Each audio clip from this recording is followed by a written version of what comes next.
Dobrý deň, milí návštevníci, vítam vás na hrade Beckov. Tak ako aj každý hrad, tak aj ten náš má rôzne nejaké legendy, povesti.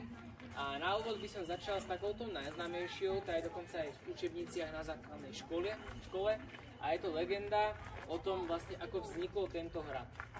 A tento hrad vznikol tak, že bol tu jeden veľmi bohatý a veľmi taký, sa mohli povedať, štedrý šlachtic, volal sa Ctibor zo Ctiboric.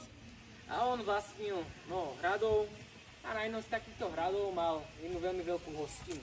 Na túto hostinu si prizval aj svojho zabávača Šaša Becka. A tento Šašo Becko na tej hostine aj tých hostí, aj samotného Ctibora tak skvelo zabával, že ten Ctibor mu slúbil, že mu splní čokoľvek.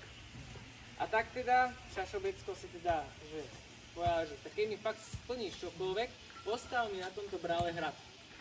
A tak teda Ctibor začal stavať a do roka a do dňa hrad aj postavil. Začal sa však po ňom prechádzať a všimol